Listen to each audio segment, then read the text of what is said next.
Nós somos constantes aprendizes. Essa é a grande verdade. Nós somos hoje eternos aprendizes. Antigamente a gente se formava, colocava o diploma na parede e vivia às custas dele. Hoje não dá. Hoje a gente tem que estar constantemente aprendendo coisas novas. E não é preciso estar doente para melhorar, não é verdade? Não é preciso ser um estudante medíocre para melhorar. Eu sei que você já é bom, mas você pode ficar melhor ainda. Ficar melhor para quê? Porque à medida que você vai enfrentando os problemas da vida, se você tem problemas e você tem uma capacidade cognitiva de resolver os problemas, na realidade você não tem problemas. Você está apenas vivendo, porque a vida é ter problemas. É só o pessoal que mora no cemitério que não tem problemas. Porque viver é resolver problemas. À medida que eu vou aumentando a minha habilidade de resolver problemas, à medida que eu vou melhorando a minha capacidade cognitiva, aquilo que era problema deixa de ser problema, porque eu já tenho a solução. O Frederick Hayes Roth, do MIT, escreveu na revista Spectrum que se você analisar os atributos das decisões profissionais até o ano 2030, o que vai ser importante para um profissional saber, ele determinou que mais de 85% vai depender da intuição e da percepção. Agora eu pergunto para você, qual foi a última aula que você teve de intuição? Ou qual foi o último ensinamento que você teve de percepção? As duas características mais importantes, determinadas por Frederick Hayes Roth, do MIT, sobre o que vai depender o nosso sucesso profissional, isso não é nem ensinado nas escolas. Quer dizer, se não é nem ensinado nas escolas, onde que as pessoas vão aprender? Se você perguntar para qualquer jovem, você gosta de estudar? Não sei. Você gosta de aprender? De aprender eu gosto. Todo mundo gosta de aprender, não é verdade? O cérebro foi feito para aprender. Então, nós estamos sempre num processo de aprendizado. Agora, tem uma coisa interessante. Tudo aquilo que eu aprendo com os dois lados do cérebro fica comigo para o resto da vida. Se eu aprendo a andar de bicicleta, mesmo que eu passe 20 anos sem andar, se eu subir numa bicicleta, eu ando. Se eu aprender a nadar quando criança e passar, 30 anos sem entrar na água, se eu entrar na água, eu nado. Por quê? Porque eu aprendi com os dois lados do cérebro.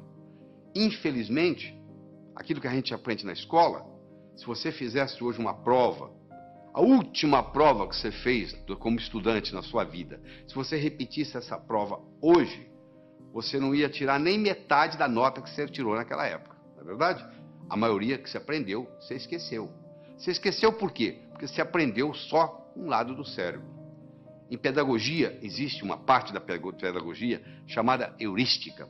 Heurística é o método educacional que consiste em fazer descobrir pelo aluno o que se lhe quer ensinar. Ou seja, o próprio aluno vai descobrindo o processo e quando você descobre aquilo, meu amigo, acabou, ninguém tira aquilo de você mais. Eu digo para o aluno o seguinte, se você entender claramente o que o professor está ensinando na aula, você não precisa estudar em casa. Você já tem o material pronto. Como que eu vou, o que eu tenho que fazer? Eu vou anotar palavras? Eu vou anotar números? Não. Você não vai anotar nem palavras, nem números. Você vai anotar ideias. Então você tem que colocar um disco quebrado na sua cabeça quando você está assistindo aula, e esse disco quebrado só diz uma coisa: o que ele ou ela quer que eu aprenda desse assunto. O que ele ou ela, professor, professora, quer que eu aprenda desse assunto. Esse disco quebrado vai ficar rodando durante todo o período da aula que você está assistindo. E você vai anotar não mais palavras ou números. Você vai passar a adotar ideias. Esse aqui é o grande segredo. Quando nós somos crianças, nós não temos nenhum medo de errar. Eu estou cansado de ver casais que vão com os filhos passar 1, 2, 3 anos fora, vão para os Estados Unidos, por exemplo. As crianças voltam falando inglês e o pai e a mãe não voltam falando inglês tão bem quanto as crianças. Porque o pai e a mãe ficam naquele negócio. Bom, quando eu estiver falando bem, aí eu vou falar. Só que para falar bem tem que praticar. Como a criança não tem essa dificuldade, ela não tem esse problema, o que acontece? Ela fala. Porque o erro é parte integrante do processo de aprendizado. O erro, quando bem interpretado, é altamente pedagógico. Quando tudo dá certo, você não aprende nada. Agora, quando dá errado, você pode aprender com erro. Então, a primeira sugestão que eu tenho para você, erre, porque é errando que você aprende. Se você fica com muito medo de errar, o que acontece? Você não aprende nada. Existem pessoas que se fecham totalmente. Elas acham que já passou o tempo de escola, que agora não precisa aprender mais nada, que o que ela aprendeu é o suficiente para o resto da vida, o que não é verdade. Como o conhecimento dobra a cada 12 meses, aquilo que você aprendeu provavelmente vai servir muito pouco, porque muita coisa vai modificar. O mundo hoje não é mais de quem sabe. O mundo hoje é de quem aprende.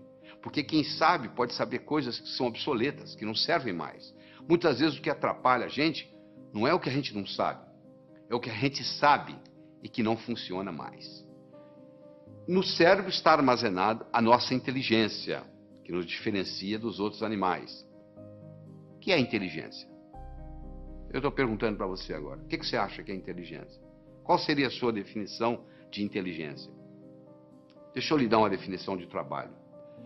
Inteligência é a habilidade em fazer distinções, fazendo visível o invisível e com isso podendo intervir. Se alguém estiver envenenando a minha água com arsênico e eu não sei, eu vou continuar tomando a água e posso morrer envenenado. Eu só vou parar de tomar a água se eu estiver consciente de que eu estou sendo envenenado. Ou seja, na hora que eu fiz a distinção que eu estava sendo envenenado, que eu parei de beber água. Aquele que pode ver o invisível pode fazer o impossível. O que eu quero dizer com isso? Se eu consigo ver algo que você não consegue, eu consigo fazer algo que você não consegue. No processo de aprender, tem 3 modos básicos. Ou a gente aprende olhando, ou a gente aprende escutando, ou a gente aprende fazendo. Nem todo mundo aprende do mesmo modo. Tem pessoas que são visuais. Bate o olho, está resolvido. Tem pessoas que são auditivas, só precisa escutar. E tem pessoas que precisam fazer. Então você pergunta assim, tomar nota em sala de aula é bom ou ruim? Eu falo, depende do seu tipo de aprender. Se você é o tipo sinestésico de aprender, tomar nota em sala de aula vai te fazer uma diferença enorme, porque você tem que estar anotando. Agora, se você é do tipo visual ou do tipo auditivo, já não faz muita diferença. Olha que interessante. Às vezes uma família tem uma criança, um filho, todo mundo na família sabe que aquela criança é super inteligente. E a criança não se dá bem na escola. E vem reclamações, etc. e tal. E aí eles acham que essa criança tem o que se chama de learning disability. Ou seja, tem uma dificuldade de aprendizagem. Só que essa criança, muitas vezes, ela é sinestésica. E o sistema ensinado na escola, em geral, é audiovisual. O professor, a professora, o que fala, escreve lá no quadro. E essa criança é inquieta, porque ela tem que fazer, ela é sinestésica. E ela não aprende. Não é porque ela não tem a capacidade de aprender, é porque o sistema de ensino não está apropriado a ela. Não é uma learning disability, é sim uma teaching disability. Esses que não estão sabendo ensinar. Todos os estudos feitos até agora, em todos os países onde foi feito, não existe nenhuma correlação entre a nota que se tira na escola e o sucesso que se tem na vida. Em outras palavras, eu posso ter um estudante medíocre, que vai ser um grande empresário, ou eu posso ter um CDF, que não vai dar nada na vida. Não existe nenhuma correlação. É importante você pensar isso. Por que não existe uma correlação? O Dr. Heath fez isso nos Estados Unidos e provou que não havia nenhuma correlação e outros repetiram esses estudos no mundo todo. Por que não existe? Porque talvez a escola esteja ensinando coisas que não têm muita aplicabilidade. Eu digo sempre o seguinte, às vezes o que cai na prova não cai na vida. Quer dizer, você estuda aquilo de uma forma para passar fazendo a prova e depois não tem nenhuma aplicabilidade na vida. O homem não constrói fora de si nada que não tenha dentro de si. Se eu não tiver um conhecimento pragmático para executar, às vezes o conhecimento que eu tenho ele é abstrato, ele é um conhecimento do pescoço para cima, ele não tem muito impacto na minha vida. Tem muita gente querendo ganhar dinheiro, sabe ganhar dinheiro, mas não surge a oportunidade. Então o nosso desempenho, ele vai depender da nossa motivação, ele vai depender da nossa competência, ele vai depender da nossa oportunidade. Então você, para ser um bom estudante, você tem que estar motivado. Só motivado não adianta. Tem muita gente motivada, mas desmotiva logo porque não tem a estratégia, não tem a competência de desenvolver o processo. Então, não tem um modelo. Então, deixa eu falar para você de modelo. Imagine que eu desse para você de presente agora uma pérola. Você não ia ficar segurando essa pérola na mão, você ia colocá-la no bolso, não é verdade? Daqui uma semana eu me encontro com você pela segunda vez, e lhe dou uma segunda pérola. De novo, você coloca ela no bolso. Daqui 15 dias eu vou lhe dar uma terceira pérola, você vai colocá-la no bolso. Daqui 6 meses eu vou me encontrar com você e vou perguntar assim: onde é que estão as pérolas que eu lhe dei? Você vai responder mais ou menos assim: a primeira eu coloquei no criado mudo, a arrumadeira lá em casa não viu, jogou no lixo. A segunda eu esqueci no bolso da calça, a calça foi para a lavanderia, voltou sem pérola. E a terceira eu escondi de mim mesmo, guardei tão bem guardado que eu não sei onde eu coloquei. Não é verdade? Se eu desse para você, antes de lhe dar a pérola, eu desse para você um fio de nylon e orientasse você para colocar as pérolas no fio de nylon, você ia fazer um colar. Se você colocasse esse colar no pescoço, e daqui 6 meses eu me encontrasse com você e perguntasse onde estão as pérolas que eu lhe dei, você ia dizer: estão aqui, eu fiz delas um colar. Meus amigos, você que está aí assistindo, olha só, as pérolas são ideias. O cemitério está cheio de gente que teve boas ideias, ou não fez nada com elas, ou estragou a vida. Eu já vi muita gente estragar a vida por causa de uma boa ideia. Se eu tiver uma boa ideia, mas não tiver um modelo por trás, é um desastre. Então, a melhor definição que eu conheço de educação é a seguinte: educação é aquilo que fica depois que você esqueceu tudo que você aprendeu. O que fica? Ficam modelos. Eu vou confirmar isso agora com você. Escolha qualquer número, pode escolher o que você quiser. Pega um papel, uma caneta para você fazer esse exercício, se for o caso. Eu quero que você escolha qualquer número entre 17 e 77. Quero que você acrescente 7 a esse número. Acrescentou? Muito bem. Eu quero que você multiplique a soma por 2. Então você vai escolher um número entre 17 e 77, você vai acrescentar 7, você vai multiplicar a soma por 2, dessa soma você vai subtrair 4. Aí agora você divide o resultado por 2. Então você escolheu o número, você acrescentou 7, você multiplicou a soma por 2, você subtraiu 4 e você dividiu o resultado por 2. Agora você subtrai o número original. Subtraiu? Pois é, você sabe qual é o resultado? Não precisa falar não, que eu já sei. 5. Sabe por que eu sei?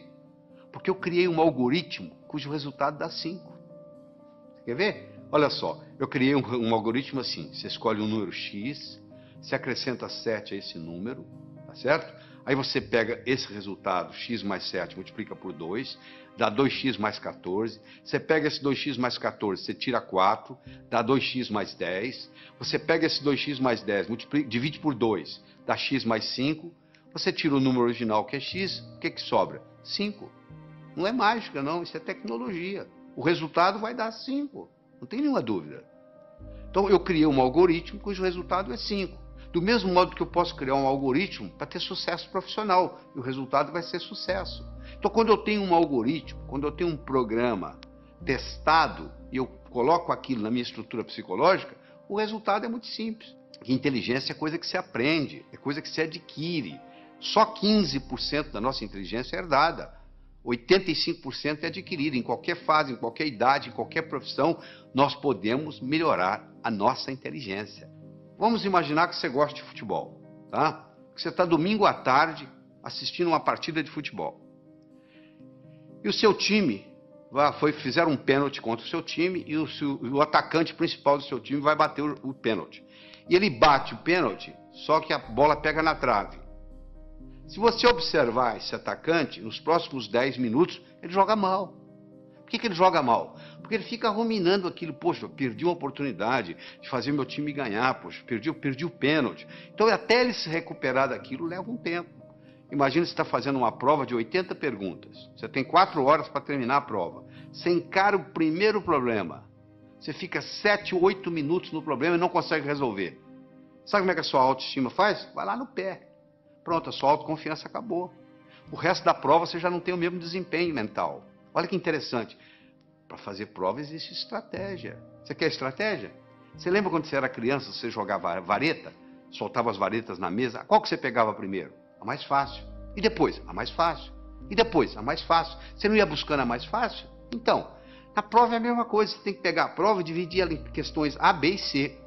A são aquelas perguntas que você sabe responder. B são aquelas que você sabe responder, mas que vai dar um pouco de trabalho. E C são aquelas que você não sabe se vai responder. Você responde as A's, marca as B's e pula as C's. Se você, aí quando você terminar as A's, você já fez bastante ponto, a sua autoestima já está elevada, você vai e resolve as B's. Se sobrar tempo, você vai encarar as C's. E se não der, você então entra com a estratégia de chutar. Você entendeu? Mas quando é uma estratégia simples, é a estratégia de jogar vareta.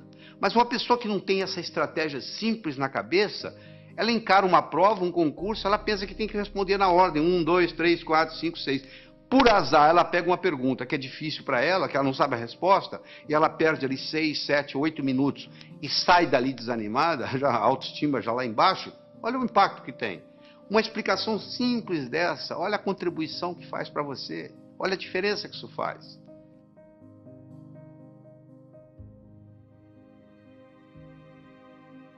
Então, uma pessoa pode muito bem melhorar sua capacidade de raciocínio. Eu tenho aqui 4 pilares do raciocínio.